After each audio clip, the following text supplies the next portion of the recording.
Assalamualaikum dan selamat sejahtera. Anda bersama saya Haila Rashid dalam Kata Sumber edisi 17 Ogos 2023. Perang Pilihan Raya Negeri sudah tamat. Persoalan siapa memiliki 56 kerusi Dewan Undangan Negeri dalam PRN Selangor telah berakhir dan mandat diberikan rakyat kepada pemimpin yang dipilih. Pakatan Harapan dan Barisan Nasional di bawah Kerajaan Perpaduan berjaya mengekalkan pentadbiran di negeri termaju itu untuk 5 tahun akan datang.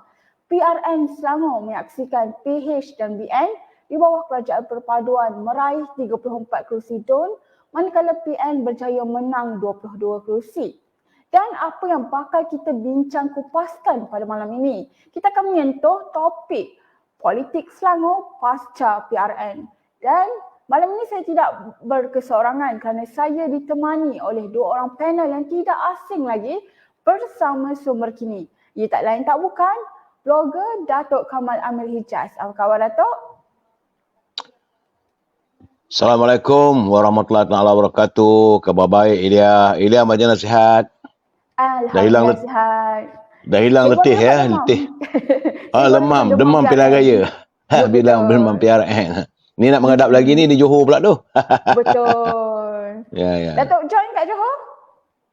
InsyaAllah saya akan pergi ke Johor 29 hari bulan penambahan calon. Berapa hari je lagi? Hari ni berapa bulan? Hari ni 17. Tinggal lagi 12 hari. Tak Betul. sampai pun 2 minggu lagi penambahan calon di Kulai dan juga di Muar. Ya, itu keadaannya. Okay, baik. Kita jumpa kat Pulai nanti Datuk. InsyaAllah. InsyaAllah. Okey, dan seterusnya penganalisis politik iaitu Dr. Mazlan Ali. Apa khabar Doktor? Doktor? Suara saya jelas ke Doktor?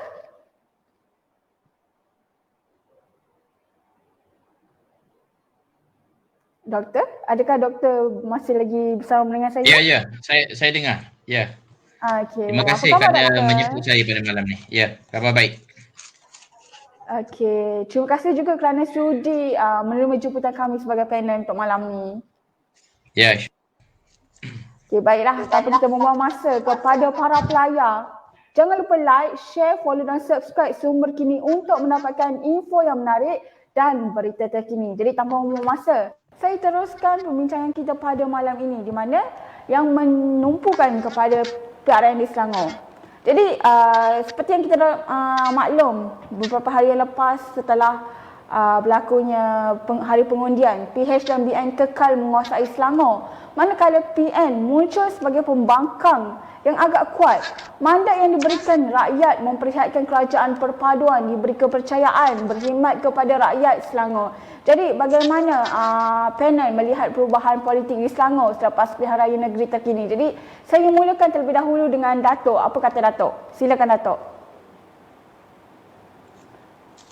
Ya, nampaknya Datuk telah terkeluar dari siaran. Jadi saya tujukan soalan ini kepada Doktor. Silakan Doktor. Ya, keputusan pilihan raya negeri di Selangor, kerajaan perpaduan, kerajaan yang diterajui oleh Pakatan Harapan dan juga Barisan Nasional kekal mentadbir negeri Selangor, tetapi kita lihat ada sedikit kejutan di mana Perikatan Nasional telah menang 22 kerusi.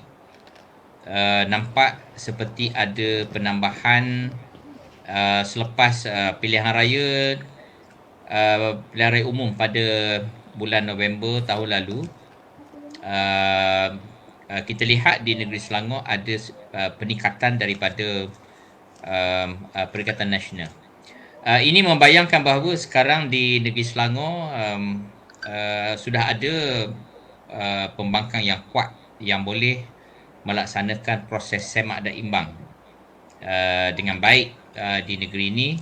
Dan kita juga menyaksikan kedatangan beberapa tokoh politik pembangkang yang tidak asing di Dewan Undangan Negeri Selangor, iaitu Datuk Seri Azmin yang sebelumnya adalah bekas Menteri Besar Negeri Selangor.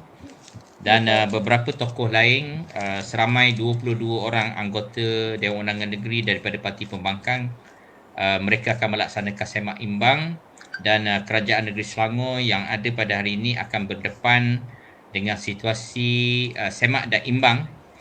Dan kalau kita lihat dari proses demokrasi, saya melihat ia sesuatu yang baik kerana dari sudut amalan demokrasi, pembangkang yang kuat boleh memandu kerajaan ke arah pentadbiran yang lebih telus dan integriti, dan kerajaan yang akan menghasilkan polisi dan program dan juga delivery yang baik untuk rakyat. Okey, baiklah, terima kasih Doktor. Jadi saya tujukan juga kepada Datuk Kamal. Bagaimana pendapat Dr. Kamal mengenai hal ini? Tadi soalan saya adalah kita telah melihat PHBN kekal menguasai Selangor dan kita dapat maklum Perikatan Nasional ada 22 orang pembangkang. Jadi bagaimana Datuk melihat keadaan ini? Silakan Datuk. Ya, Pak Haila, sebagaimana yang pandangan daripada doktor tadi, saya agak bersetuju bahawa dalam sistem demokrasi hari ini kita memerlukan kumpulan pembangkang yang kuat supaya semak dan imbang itu dapat terlaksana sebaik mungkin.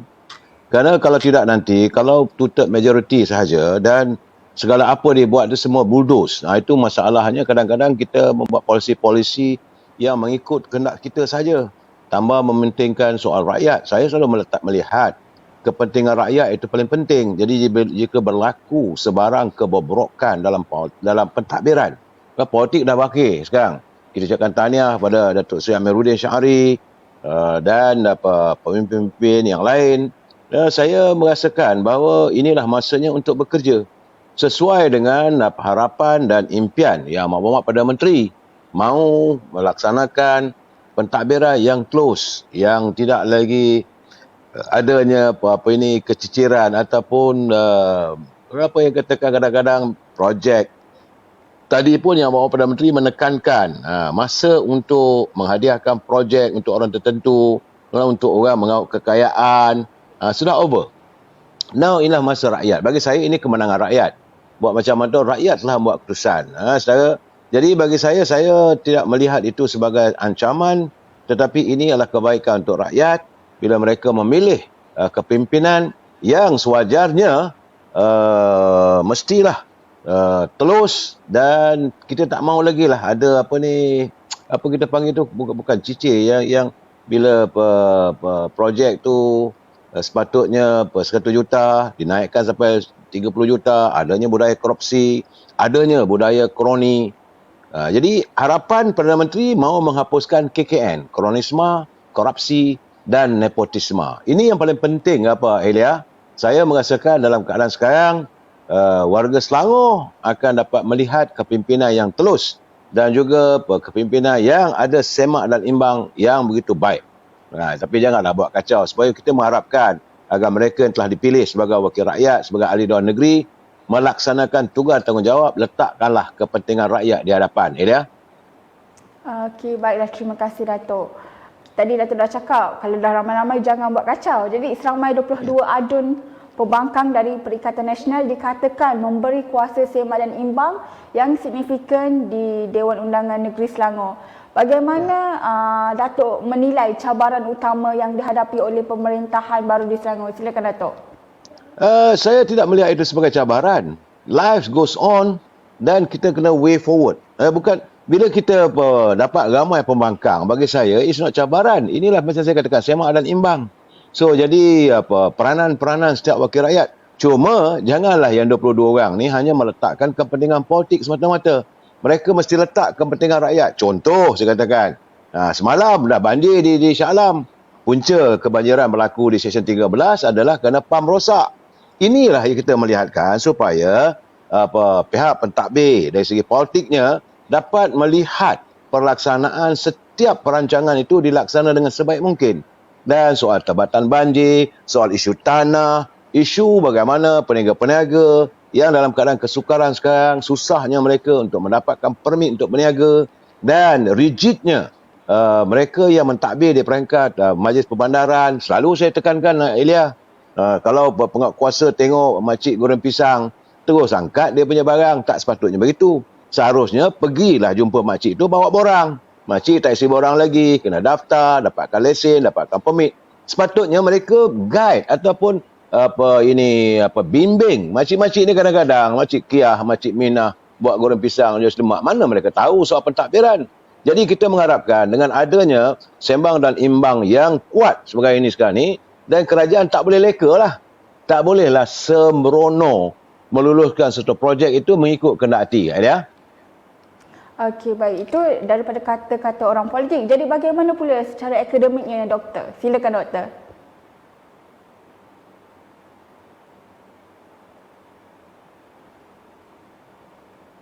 Ya, apa soalannya tadi, Alia? Soalannya, bagaimana doktor menilai cabaran yang dihadapi oleh pemerintahan baru di Selangor ni? Sebab kita dah ada 22 orang adun daripada Perikatan Nasional. Jadi bagaimana doktor menilai, melihat cabaran yang akan dihadapi untuk pemerintahan baru ni? Saya melihat tidak boleh di underestimate kemampuan pembangkang kerana ramai daripada mereka adalah individu-individu yang berpengalaman dalam politik. Misalnya Azmin Ali, Datuk Seri Azmin Ali, beliau pernah menjadi Menteri Besar di negeri Selangor ini, dan sewaktu pentadbiran beliau, Selangor juga tidak kurang pencapaian yang hebat dicapai oleh beliau. Dan di Selangor ada Datuk Dr. Yunus. Beliau seorang sangat berpengalaman, pernah menjadi Esko di zaman kerajaan dahulu, dan kerajaan Pakatan Rakyat, kalau tidak silap saya dahululah, pernah rasanya menjadi Esko, dan ada individu-individu yang berpengalaman di dalam Dewan Undangan Negeri seperti Hilman, menang untuk penggal yang kedua. Dr. Afif pernah menjadi timbalan Ketua Menteri Pulau Pinang, dan kita lihat beberapa individu-individu lain yang mana mereka ini adalah terdidik dalam aspek tata cara pengurusan, tata cara governance, maka sudah pastilah mereka ini mampu untuk melaksanakan tugas sebagai penyemak imbang di Dewan Undangan Negeri. Dan itulah cabaran yang dihadapi oleh Kerajaan Negeri Selangor apabila tidak mempunyai majoriti 2/3, maka sudah pasti sebarang enactment yang hendak diluluskan di Dewan Undangan Negeri ini memerlukan persetujuan, kerana ada enactment yang memerlukan 2/3 majority untuk diluluskan, maka sudah pastilah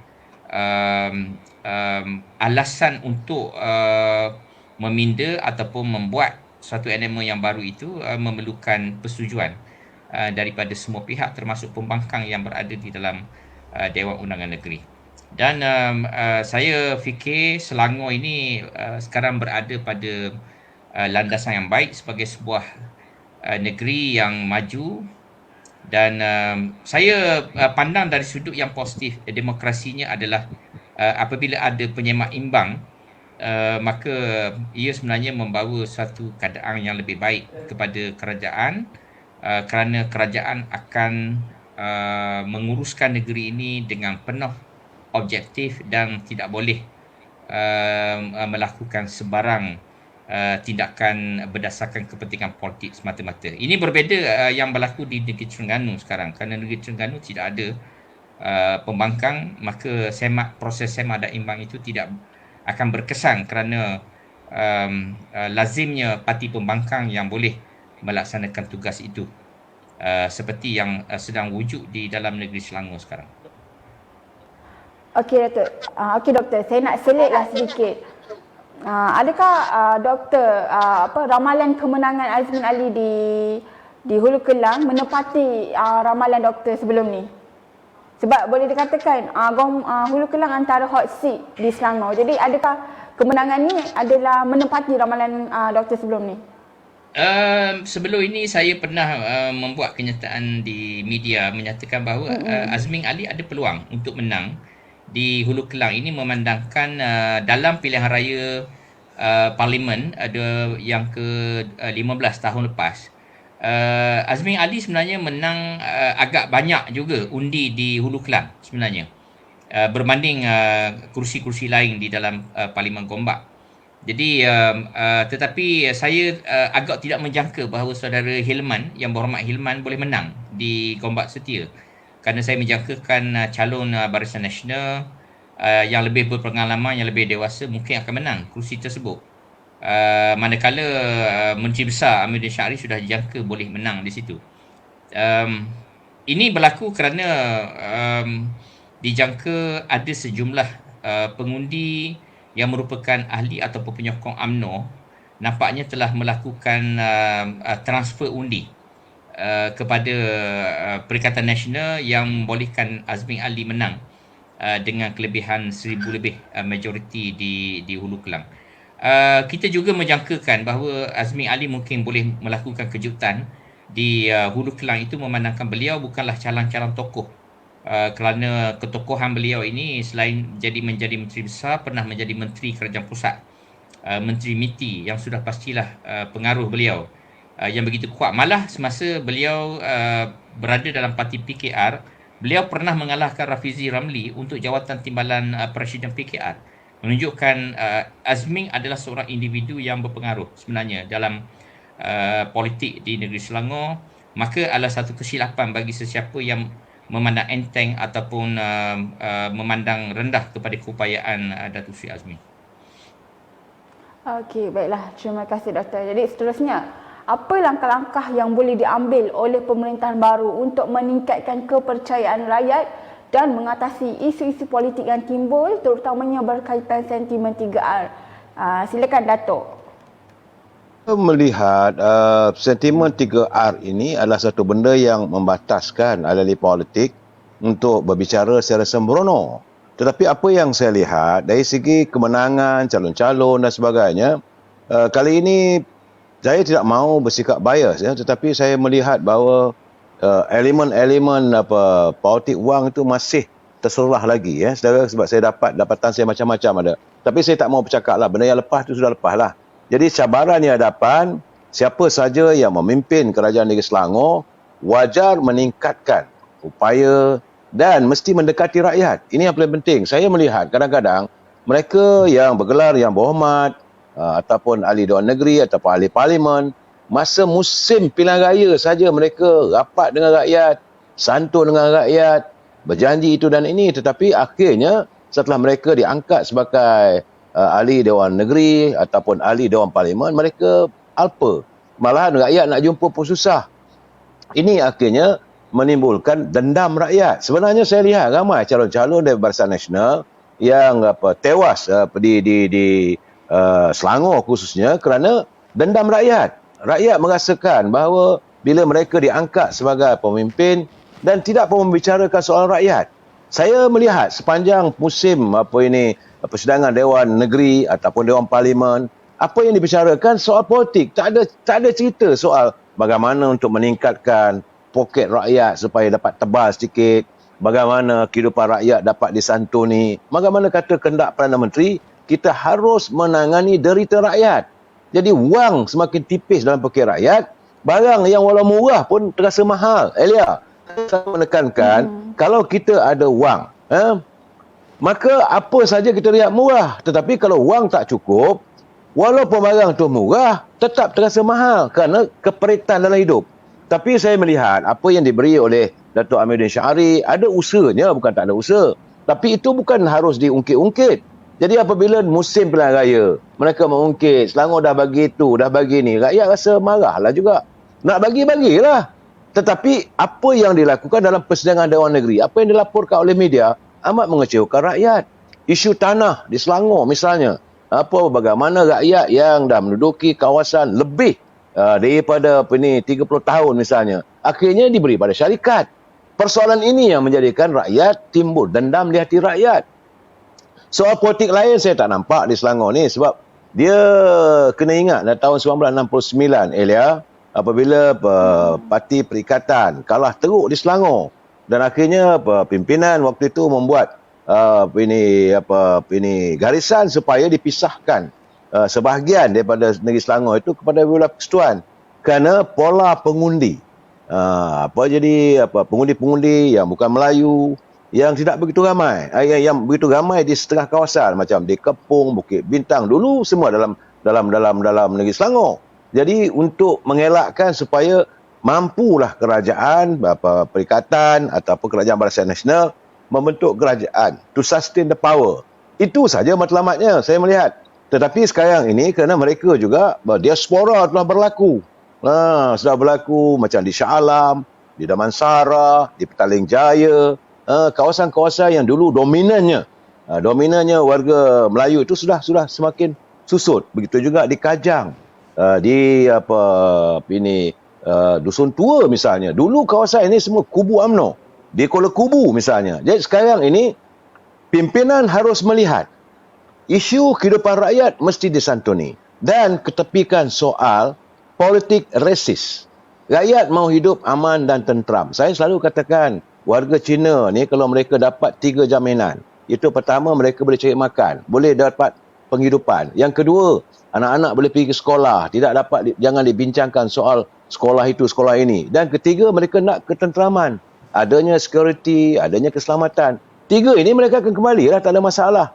Tetapi kalau kita masih lagi menyekat ataupun dilihat kehidupan yang masih sukar, nak meniaga pun susah, dia akan lari lah. Itu ialah, jadi saya rasa cabaran yang akan dihadapi oleh siapa saja yang akan menjadi menerajui kerajaan negeri Selangor ni, negeri yang besar, negeri yang mempunyai KDNK-nya begitu besar, dan di sini letaknya kilang-kilang bersifat internasional.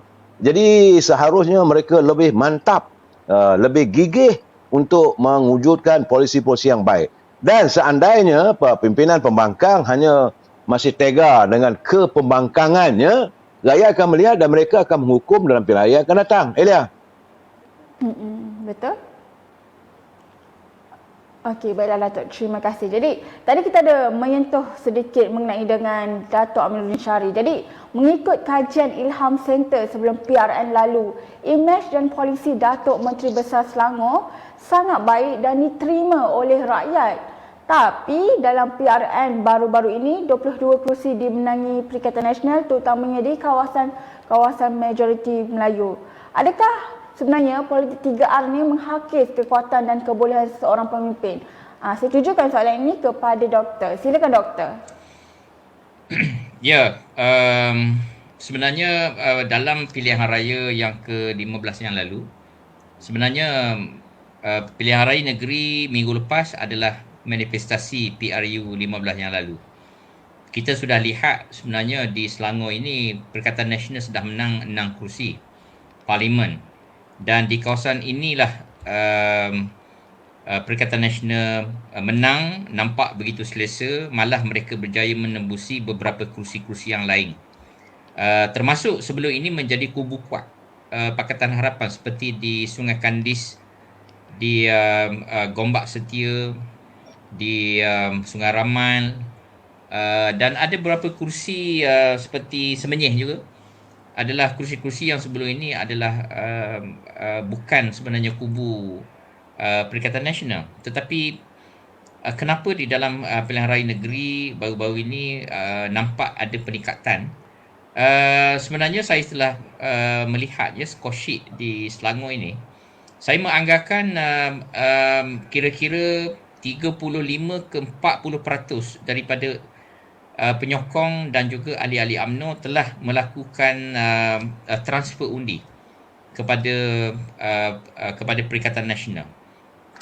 Maksudnya pengundi-pengundi UMNO tidak solid menyokong calon daripada Barisan Nasional dan juga calon daripada Pakatan Harapan. Dan pada masa yang sama juga ada sejumlah pengundi Cina yang tidak menyokong calon daripada Barisan Nasional, di mana mereka mengambil tindakan tidak keluar mengundi. Sebab itu kita lihat peratus turn out dalam pilihan raya di kebanyakan negeri termasuk di Selangor ni adalah lebih rendah berbanding pilihan raya parlimen pada tahun lalu. Salah satunya adalah kerana undi protes daripada UMNO. Sebahagiannya swing kepada Perikatan Nasional, sebahagiannya mengundi Barisan Nasional PH dan sebahagiannya tidak turun mengundi. Demikian juga sedikit saya lihat ada segmen pengundi Cina, mereka tidak keluar mengundi mungkin kerana mereka tidak mahu mengundi calon daripada Barisan Nasional. Maka peningkatan Perikatan Nasional dalam pilihan raya negeri di Selangor baru-baru ini bukan semata-mata kerana gelombang hijau itu, tetapi faktor peralihan undi swing daripada penyokong UMNO dan juga ahli UMNO yang telah menyumbang kepada kemenangan calon-calon Perikatan Nasional yang tidak terduga di beberapa kursi seperti di Sungai Ramal, di Semenyih, di Gombak Setia dan beberapa kursi lagi lah di dalam negeri Selangor ini. Jadi faktor 3R itu saya fikir ada juga peranannya kerana kita lihat di media sosial masih ada beberapa isu yang berkait dengan sentimen anti-DAP, sentimen bahawa DAP boleh menggugat masa depan orang Melayu, itu disebut di dalam kempen, di dalam pengisian kempen melalui media sosial, melalui TikTok, melalui Facebook, melalui WhatsApp. Kita lihat adanya misalnya di forward ucapan Lee Kuan Yew beberapa tahun dahulu tentang peruntukan-peruntukan yang akan diberi kepada agama selain daripada Islam di Pulau Pinang sewaktu beliau menjadi Ketua Menteri. Video tersebut diulang-ulang.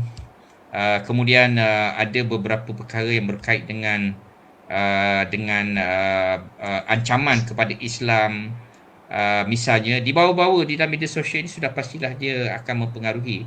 Kerana saya melihat sentimen orang Melayu yang masih menganggap DAP itu sebagai satu parti yang boleh menggugat orang Melayu itu masih sebenarnya menjadi satu faktor. Apabila dia dimainkan di dalam media sosial ini, dia boleh mempengaruhi terutamanya pengundi-pengundi muda. Pengundi-pengundi muda ni mereka tidak ada informasi dari aspek sejarah, dari aspek pengetahuan yang ilmiah, tetapi mereka sentimen itu ditiup melalui media sosial yang mudah, seperti aplikasi TikTok misalnya, boleh mempengaruhi anak-anak muda 18-19 tahun ini dengan mudah untuk mereka menyokong parti-parti tertentu di dalam pilihan raya baru-baru ini. Baiklah, jadi apa yang kita bincangkan pada malam ini merupakan terjemahan kepada politik PRN lepas, dan nampaknya golongan muda sekarang seolah-olah terpukau dengan sentimen politik 3R. Adakah sebenarnya ini baik untuk politik masa depan kita, khususnya di Selangor? Silakan Dato' untuk memberi komen mengenai dengan hal ini. Silakan. Ya, Lia, saya mungkin ada berbeza pandangan dan pendapat dalam aspek ini. Saya merasakan pertama-tama sekali warga melihat apabila ketiadaan lagi muafakat nasional. Muafakat nasional dulu tu adalah satu elemen yang teramat baik.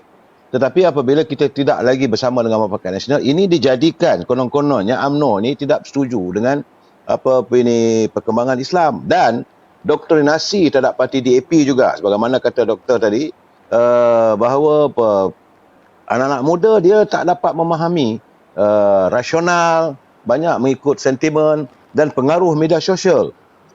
Tetapi bagi saya, soal anak muda punya undi ini, saya memikirkan mereka akan bertenang baliklah. Selepas 3 tahun mendatang ini baru mereka faham ini kedudukannya. Ini saya rasa mungkin apabila tomahan dan sebagainya, saya melihat bahawa politik hari ini, politik persepsi begitu tinggi dilontarkan. Dan rakyat ataupun warga lebih mudah terpancing dengan isu-isu politik persepsi, bukan realiti. Sedangkan kita harus melihat bagaimana almarhum Tun Razak menyantuni politik yang bersifat realiti. Apabila perikatan tak dapat nak bentuk kerajaan, kita bersama dengan gerakan yang lebih bersikap chauvinis daripada parti DAP waktu itu. Tetapi bila diterima, disantuni dan akhirnya gerakan juga nak jadi baik macam sekarang lah. Sekarang ni DAP walaupun mereka menang dalam parlimen tadi 41 kursi, Tapi bila Datuk Seri Anwar Ibrahim beri mereka 4 kursi untuk jadi menteri saja, mereka terima. Dan saya nampak 2 tahun mendatang ini, kalau perpaduan warga bangsa dipertahankan, dipertingkatkan, saya rasa tak ada masalah untuk lestari politik negara yang lebih stabil. Saya melihat sekarang ni banyak isu-isu yang dilontarkan oleh pembangkang tak lebih daripada hanya sekadar kadang-kadang logika tak ada. Bila mereka mengatakan, contoh saya UMNO ini dia, saya cakap terus terang, bila mereka mengatakan UMNO itu korup, UMNO itu tak bersih sebagainya, apakah parti yang mereka wakili itu bersih? Sedangkan satu persatu kita melihat, lihat akan tak bongkar lagi, apakah mereka juga bersih? Jadi isu ini yang dimainkan dan mewujudkan persepsi seolah-olah UMNO ini parti korup. Sedangkan bukan UMNO itu, rumah UMNO itu bersih. Cuma dulu lagi saya katakan, sebab macam tadi awal bicara tadi saya menyatakan bahawa pemimpin harus turun ke gelanggang. Pemimpin tidak patut sombong. Jangan pemimpin merasakan dia betul segala-galanya. Musim sekarang ini, era politik hari ini, tidak semua pemimpin itu benar. Dan mereka harus mendengar, menghayati denyut nadi rakyat. Rakyat sukar, mereka akan marah. Yang paling penting sekarang ni, saya melihat at the end of the day, apa yang ada di atas meja. Kalau pagi besok, bangun pagi, tak ada makanan, tentulah akan marah. People become angry when they are hungry. Dan yang paling penting sekarang ini, poket rakyat bukanlah dipenuh sepenuh-penuhnya, tidak. Tapi sekurang-kurangnya, janganlah tinggal duit siling. Dalam keadaan begini, harga kawalan makanan mesti ditingkatkan. Dan kerajaan peringkat negeri, ini peringkat negeri saya. Jadi masalah tentang pengundi bukan Melayu tak turut, saya melihat sebahagian besar. Sebab itu turnout untuk pengundi kali ini kurang. Sebab mereka dah faham bahawa kini pemilihan untuk peringkat negeri. Tidak ada pun akan menyantuni soal federal, iaitu kerajaan persekutuan. Dan sebab itu pengundi-pengundi Cina mereka yakin bahawa tak ada apalah ini, kata ini Dewan Negeri saja, tukar MB lah, tak apalah, tak ada hal. Tapi Perdana Menteri kekal juga. Dan di sinilah saya melihat, saya bersetuju dengan pandangan doktor tadi, bahawa beberapa pengundi UMNO yang dulunya tega, pengikut UMNO tega kepada kepimpinan dan sebagainya, tiba beralih sokongan. Kenapa jadi begitu?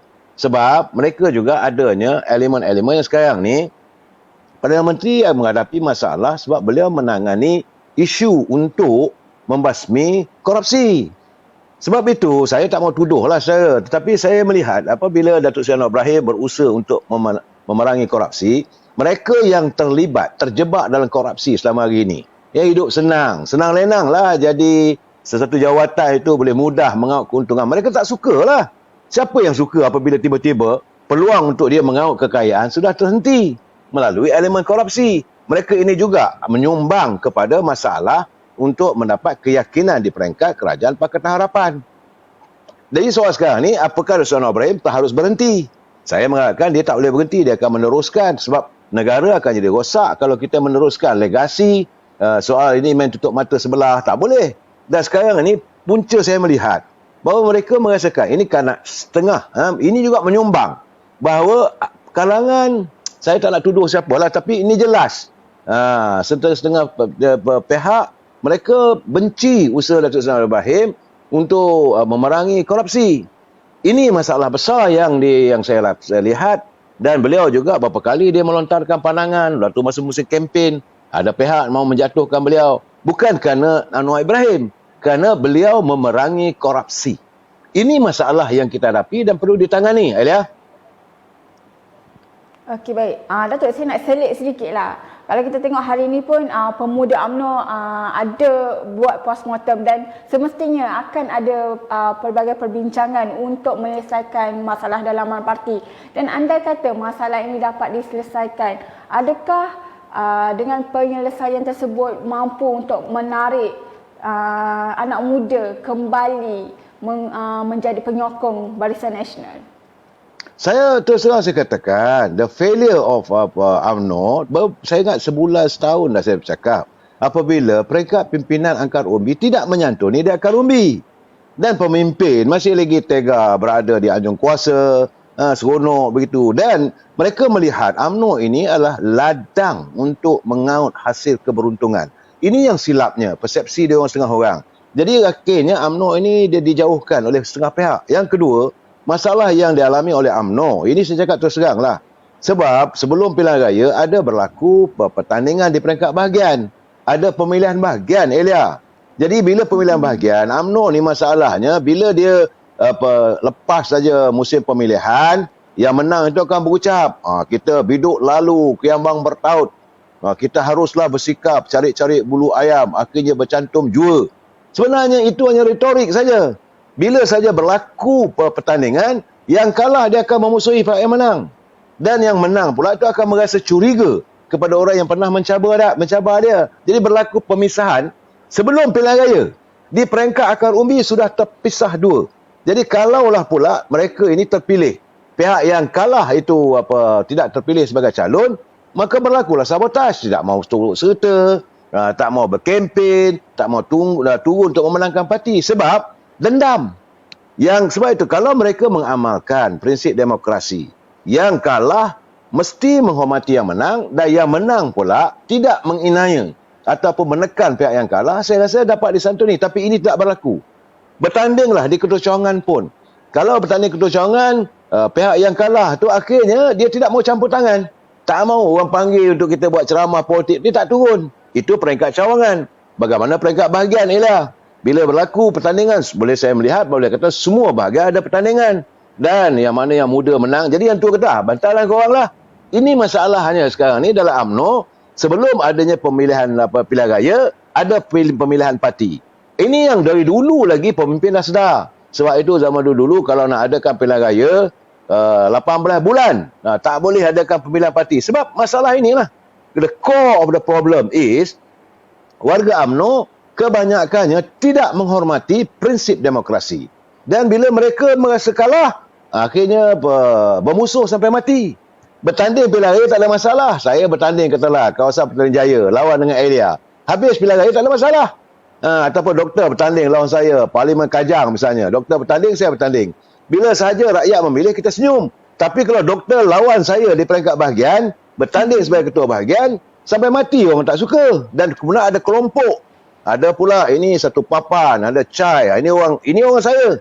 Ini orang doktor. Jadi kalau kumpulan saya menang, yang kumpulan dengan doktor ni sama ada ketua cawangan, jawatan kuasa bahagian, jawatan usahawan, mereka menepikan. Jadi macam mana nak disantuni? Ini kena cari, masalah ini kena diselesaikan. Elia? Okey, baik. Terima kasih Datuk.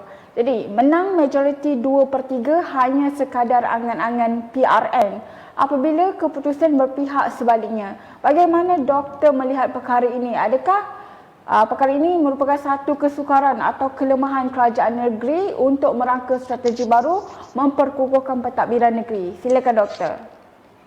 Ya, saya melihat secara asasnya apabila Pakatan Harapan bergabung dengan Barisan Nasional, itu adalah satu kekuatan yang luar biasa. Kerana kalau kita menggabungkan secara matematik mudah keputusan PRU 15 yang lalu di antara Barisan Nasional dan PS, bila digabungkan secara matematik mudah, sebenarnya gabungan ini boleh menang. Bukan hanya di Selangor, boleh menang di negeri-negeri lain. Tetapi seperti yang Datuk sebut tadi, kerana ada beberapa isu yang berkait dengan ketidakpercayaan sesama sendiri di dalam organisasi. Persaingan sesama sendiri dalam organisasi itulah yang menyebabkan keputusan sebaliknya yang berlaku dalam pilihan raya negeri ini. Tetapi pada saya itu adalah satu ikhtibar yang baik yang boleh digunakan oleh parti. Kerana Barisan Nasional walaupun prestasi agak rendah dalam pilihan raya negeri ini, itu bukanlah penamaknya. Kerana kalau kita lihat dalam track record pilihan raya yang lalu, sebenarnya sokongan rakyat kepada parti-parti politik ini dia ada turun naiknya. Ada satu ketika PKR dahulu pernah menang begitu banyak kerusi, pada satu ketika mereka mendapat jumlah yang kurang, tapi sebaliknya mereka meningkat kembali. Demikian juga PAS pada satu ketika pernah hanya satu kerusi di Parlimen 1986 contohnya. Tapi pada tahun 1999 PAS mencatatkan kemenangan besar 27 kerusi. pada 2004 kembali rendah, dan hari ini PAS menjadi satu parti yang antara yang dominan sekarang kerana jumlah kerusi yang dimenanginya melebihi daripada UMNO. Siapa boleh bayangkan bahawa PAS pada hari ini mempunyai kerusi parlimen yang lebih banyak daripada UMNO, di mana UMNO pada satu ketika pernah memiliki kerusi lebih daripada 90, pernah mencecah 100 kerusi parlimen sewaktu UMNO berada di puncak kuasa pada satu ketika dahulu. Tetapi kita harus memahami bahawa politik ini berubah-ubah dan parti-parti politik mesti menyesuaikan kedudukan mereka dengan perubahan zaman itu. Pada hari ini tidak ada lagi politik hegemoni kerana politik sudah begitu terbuka, kerana sistem sosial masyarakat sudah berbeza berbanding dahulu akibat daripada revolusi informasi.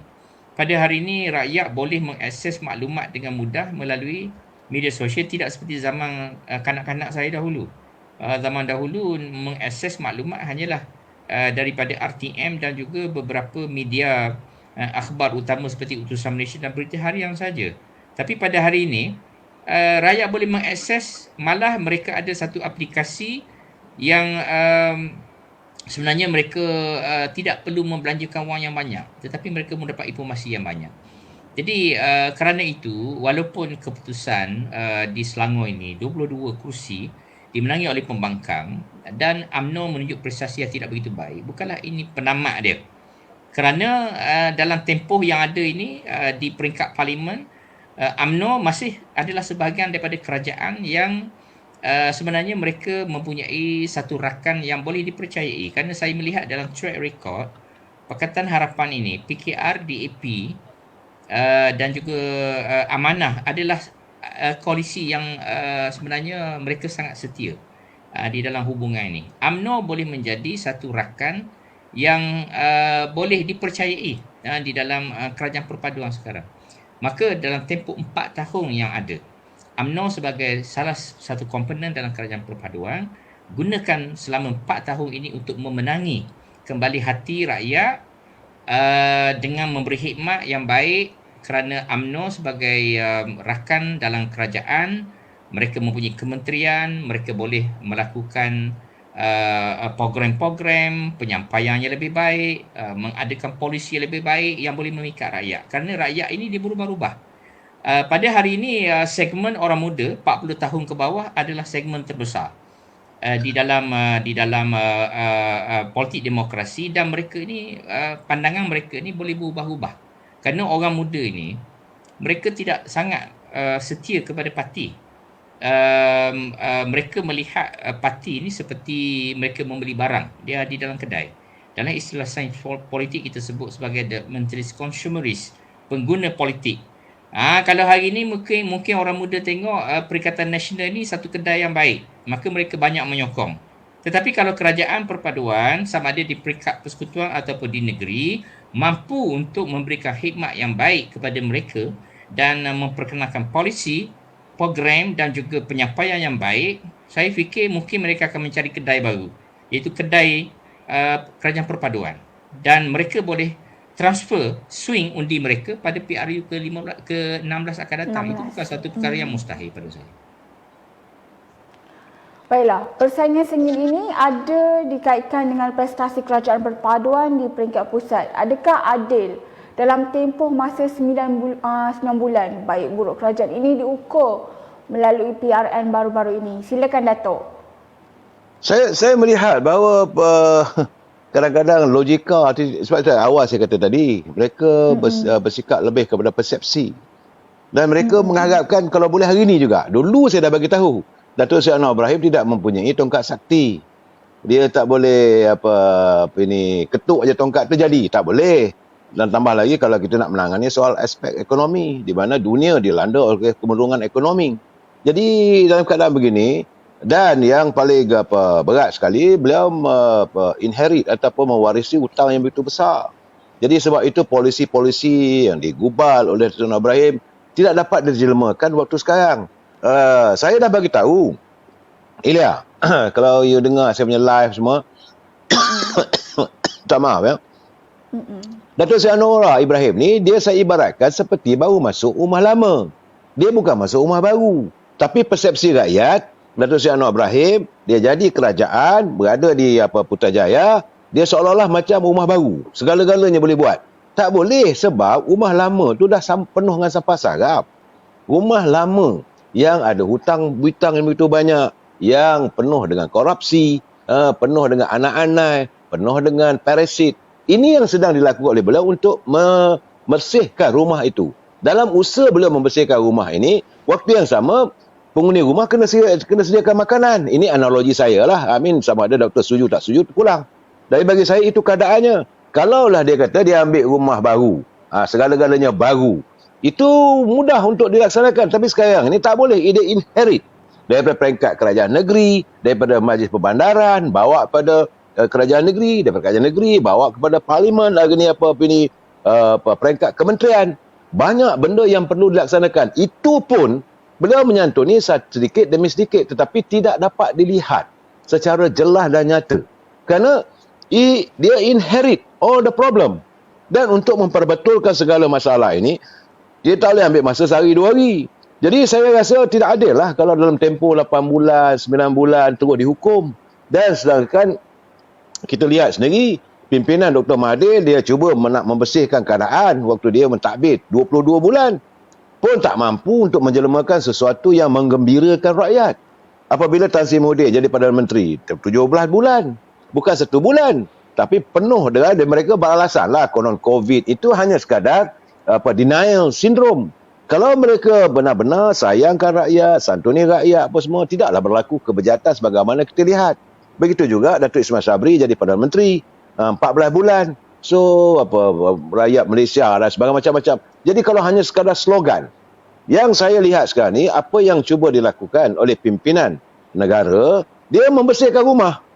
Orang bersih rumah, mana ada masa nak bekwah, kata orang Kelantan. Bekwah ni kenduri je dia. Dalam keadaan nak tengah bersih rumah, bagilah dia peluang, dia bersih rumah dulu.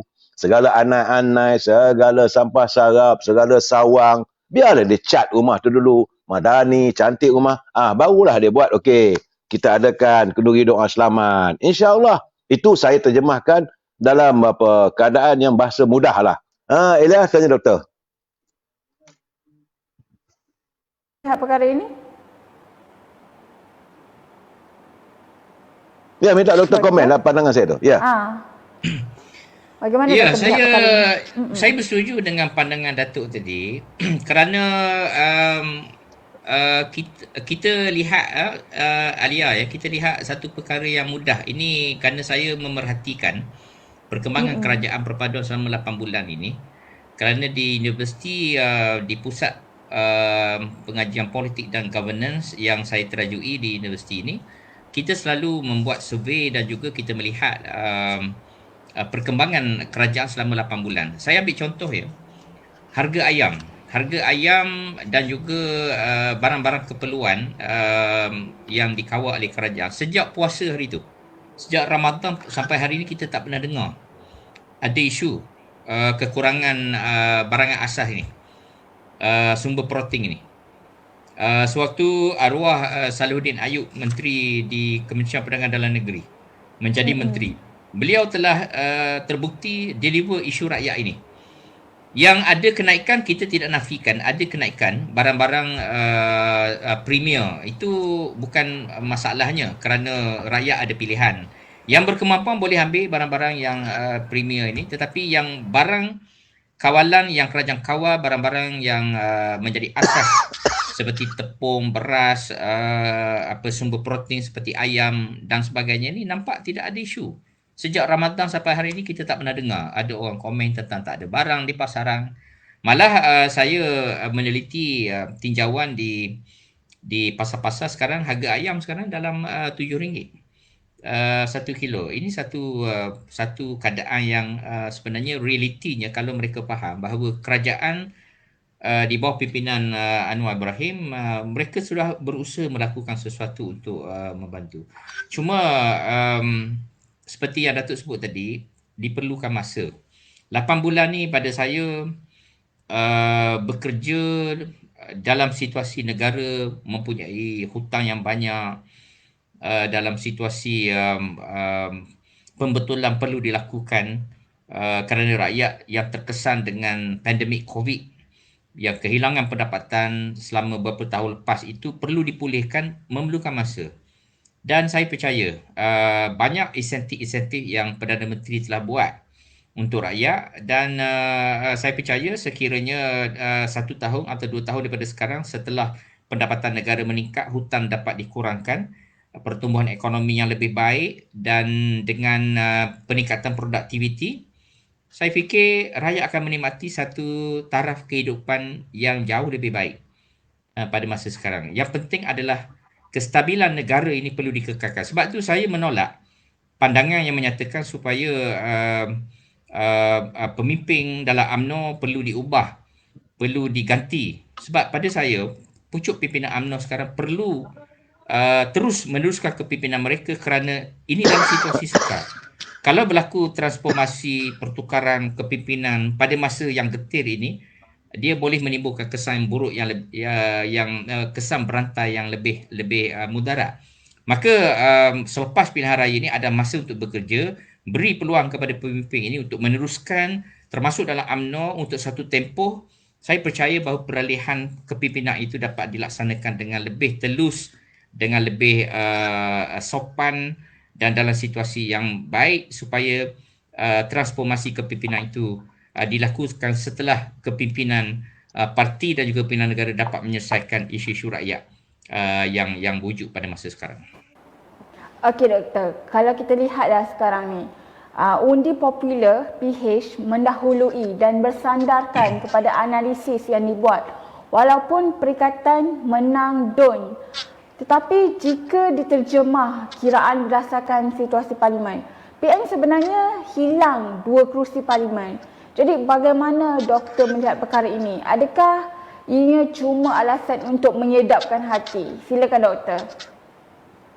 Ya, kita perlu menghormati. Pertama, Alia, kita mesti tegaskan bahawa kita mesti menghormati keputusan rakyat.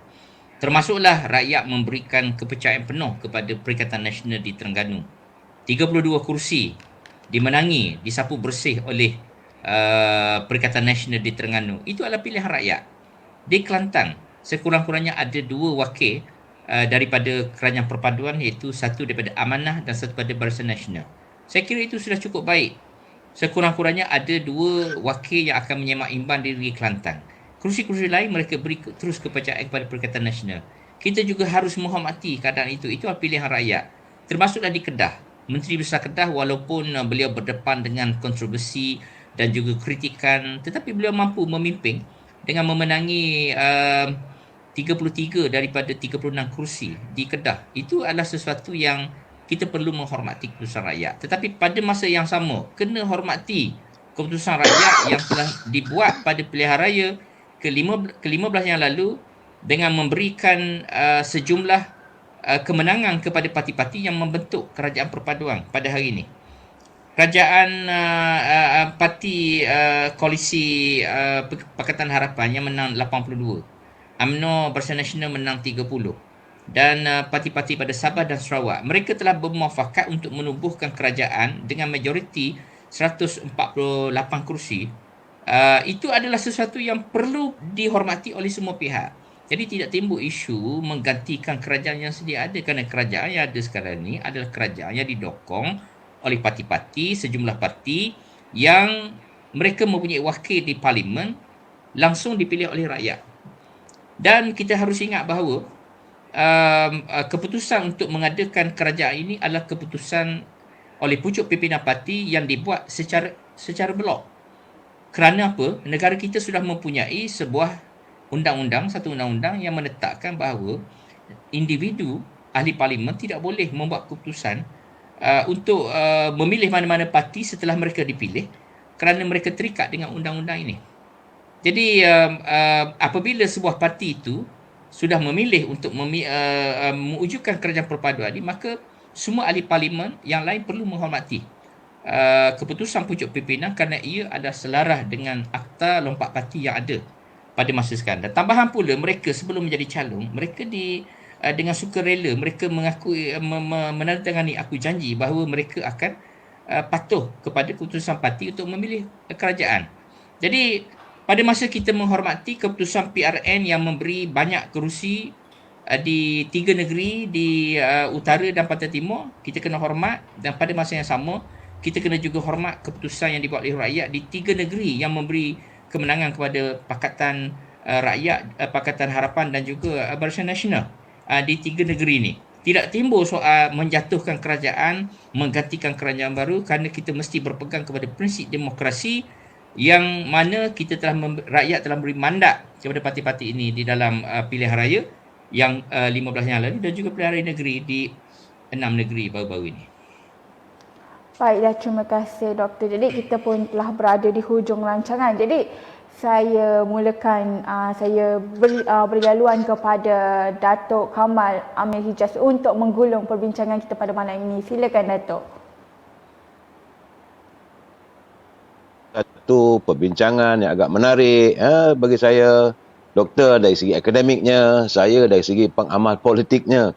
Dan saya melihat sekarang ni sedang ada pihak yang cuba nak menukar, nak koda. Saya katakan ini kerja-kerja yang mengarut. Saya harap rakyat harus tidak lagi menyengongkolkan atau asosiasikan diri mereka dengan sebarang usaha untuk menjatuhkan orang itu dan orang ini. Kerana bagi saya tidak ada yang, semua pihak harus bertanggungjawab lah. Sebab sekarang ni saya dengar bahawa ada usaha nak mengusir supaya Presiden UMNO diganti dengan orang lain. Saya kata tidak akan menyelesaikan masalah. Tetapi masa mana pun saya tahu bagaimana kata doktor tadi, bahawa kita harus menghormati kerajaan yang dibentuk sekarang ni. Memang ada usaha untuk menjatuhkan kerajaan yang ada hari ini, kerana kuncinya ada pada Presiden UMNO. Itu yang selalu saya tekankan, sebab itu mereka berdendam, marah dan merasakan bahawa kunci ini perlu dipatahkan. Baru mereka boleh mematahkan keberadaan Datuk Seri Anwar Ibrahim di Anjung Kuasa Distrik Perdana. Jadi saya haraplah rakyat faham keadaan ini dan janganlah kita terperangkap dengan politik, persepsi, dan akhirnya kita terjadi macam mana dululah, takkan nak sampai 3-4 kali cari Perdana Menteri. Dan saya nak katakan yang sudah. Now is to look forward. Jangan kita fikirkan siapa yang harus menarjui mana-mana parti politik. Macam mana kita menghormati parti PAS, kita menghormati parti keadilan, kita menghormati parti PBM. Jadi mereka juga harus menghormati parti UMNO. Jadi tak payahlah nak tebuk-tebuk. Yang sudah tu sudah, look forward. Saya lihatlah macam mana apa yang dilontarkan oleh Yang Berhormat Menteri Besar Kedah. Dia kata dia masanya untuk bekerjasama dengan kerajaan pusat. Ini sepatutnya baik demi rakyat. Saya katakan, bagi saya lah sesuatu yang akan diusahakan. Kalaulah ia menggugat kestabilan politik dan menggugat kehidupan rakyat, saya tidak akan bersekongkol dengan keadaan begitu. Terima kasih Elia. Jadi saya haraplah pelayar-pelayar semua dapat menghayati bicara politik kita ini secara matang. Kita menghadapi suasana politik matang. Tidak lagi jumut dengan hanya meletakkan kepentingan untuk menggapai kuasa semata-mata. Terima kasih Elia. Baiklah, terima kasih Datuk. Seterusnya, saya memberi laluan kepada Dr. Mazlan Ali untuk menggulung perbincangan kita pada malam ini. Silakan Doktor. Ya, yang pasti keputusan pilihan raya umum yang ke-15 setelah berlangsung kira-kira 8 bulan yang lalu dan sudah tertubuh kerajaan di peringkat persekutuan dan juga sudah berlakunya pilihan raya negeri yang menentukan kepimpinan di peringkat negeri. Sekarang adalah masa untuk bekerja untuk rakyat dan beri peluang kepada kerajaan perpaduan ini untuk menghabiskan mandat mereka selama 4 tahun lagi, dan mandat baru yang diberi pada kerajaan-kerajaan di 6 negeri yang baru selesai pilihan raya ini juga beri peluang kepada mereka untuk menyelesaikan tugas mereka, dan pada masa yang sama hormatilah hubungan federalism yang wujud antara negeri dengan persekutuan. Jangan diapi-apikan. Kerana kita dengar di media-media sosial ada desakan supaya kerajaan pusat mengabaikan negeri-negeri yang tidak sealiran dengan kerajaan persekutuan. Dalam konteks hubungan federalism ini, negeri-negeri di bawah Perikatan Nasional juga adalah sebahagian daripada Malaysia yang kita bina. Kalau dalam konteks Semenanjung sejak 1948 sudah ditandatangani, sudah wujud Persekutuan Tanah Melayu ini. Kemudian kita merdeka 57 dan pada tahun 1963 Sabah dan Sarawak menyertai kita. maka semua negeri-negeri dan wilayah yang ada dalam Malaysia dihormati kerana mereka mempunyai hak dari sudut hubungan federalism itu. Dan insya-Allah saya yakin bahawa sekiranya kita mengamalkan politik yang santun ini, negara kita akan bertambah maju dan kerajaan yang memerintah pada hari ini mampu untuk mengubah menjadikan negara lebih makmur dan kehidupan rakyat lebih sejahtera. Baiklah, terima kasih doktor. Saya ingin mengucapkan ribuan terima kasih kepada kedua-dua panel kita pada malam ini kerana sudi berkongsi buah fikiran untuk berdiskusi mengenai topik kita pada malam ini. Terima kasih banyak-banyak Dr. Mazlan Ali dan terima kasih juga kepada Datuk Kamal Amir Hijaz. Jadi kepada para penonton, saya ingin mengucapkan ribuan terima kasih kerana sudi setia bersama kita pada 9.30 tadi dari awal rancangan sehingga ke akhir rancangan. Jadi suka saya untuk simpulkan, memetik pantun dua kerat Menteri Pendidikan Falizah Siddiq, tik tik tik je. Sudah-sudahlah berpolitik, ayo kita bekerja. Jadi kepada para pelayar, suka saya ingatkan jangan lupa like, share, follow dan subscribe Sumber Kini untuk mendapatkan info-info menarik dan berita terkini. Jadi sekian saja dari saya, Haila Rashid. Assalamualaikum dan salam hormat.